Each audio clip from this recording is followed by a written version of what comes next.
જામનગરમાં સફાઈ કર્મચારીઓના ઉત્કૃષ્ટ હેતુ સફાઈ કર્મચારી આયોગના સભ્ય અંજનાબેન પવારના અધ્યક્ષસ્થાને કલેક્ટર કચેરી ખાતે બેઠક યોજાઈ હતી. બેઠકમાં સભ્યોએ સફાઈ કર્મચારીઓના પ્રશ્નોનું યોગ્ય નિરાકરણ લાવવાની ખાતરી આપી હતી.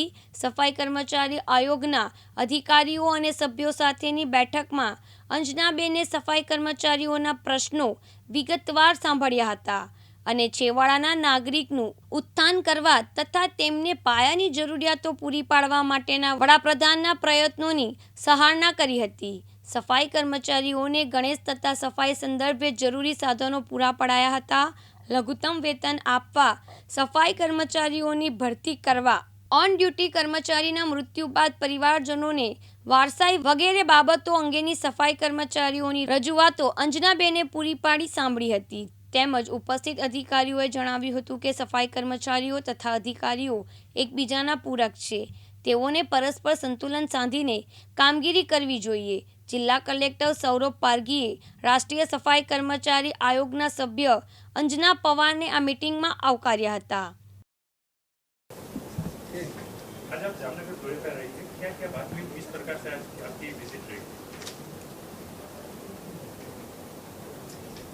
देखिए, विजिट तो अभी शुरू हुई है जामनगर की. मीटिंग में कई सारी समस्याएं सामने आ रही हैं और काफ़ी गंभीर समस्याएं हैं. कर्मचारियों के हित के लिए हम लोग यहाँ पर कमीशन आया है. तो मैं सोचती हूँ कि इस हित में इसमें अधिकारी जो हैं वो लोग सभी सहयोग करेंगे.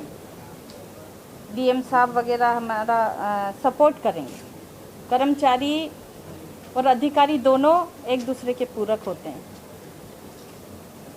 कर्मचारियों के लिए जो हमारे माननीय प्रधानमंत्री जी हैं वो वाल्मीकि समाज और सफाई कर्मचारियों के बहुत ही लिए अच्छा सोचते हैं उनके लिए, और उन्हीं के आदेशानुसार आयोग हर जगह पूरे देश में काम करता है. तो मैं सोचती हूँ कि कर्मचारियों की जो समस्याएं उनको जल्दी से जल्दी हम लोग निपटाएंगे. इनका जो हित हम सोचेंगे तभी इस देश में ये जो अंतिम पंक्ति में जो समाज जो कर्मचारी बैठे हैं वो थोड़ा ऊपर तक आएंगे. आज आपके सामने कौन-कौन सी प्रकार की रजूआत? देखिए, कई सारी समस्याएं हैं.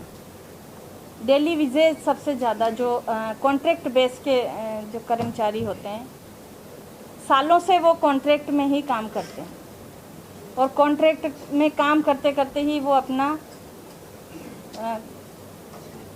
समय और सब कुछ बर्बाद हो जाता है उनसे. तो जो कॉन्ट्रैक्ट वाले हैं अगर उनके लिए भी कुछ किया जाए तो मेरे हिसाब से ये हमारी अच्छी सोच होगी. हम लोग कमीशन की तरफ से भी इसके लिए लिख के भेजेंगे. ऊपर प्रधानमंत्री जी को भी अवगत कराएंगे कि कॉन्ट्रैक्ट वाले जो कर्मचारी हैं उनके हित में भी सोचा जाए, उनको भी कुछ परमानेंट कुछ जॉब मिले. ऐसा हम कमीशन इस पे काम करेगा. जामनगर में खास करके क्या आज आप आए हैं, आयोग की ओर से क्या आयोग की ओर से तो यही समस्याएं हैं जिनकी वही सोल्व हम करेंगे. सीवर डेथ जो मामले होते हैं उन पे भी कमीशन काम करता है. उनको जो मिलना चाहिए सुविधा, उनको जो लाभ मिलना चाहिए उसको दिलाने के लिए भी पूरी कोशिश हम करेंगे. कई लोगों को दिए भी हैं और जिनको नहीं दिए हैं उनके लिए भी हमने कहा है. एक और है मृतक आश्रित, जो ऑन ड्यूटी कर्मचारी की डेथ होती है तो उनके आश्रितों को जल्दी से जल्दी नौकरी दी जाए. दूसरा, जब कर्मचारी रिटायर्ड होता है अपने जीवन की बहुत साल कमीशन इसमें देता है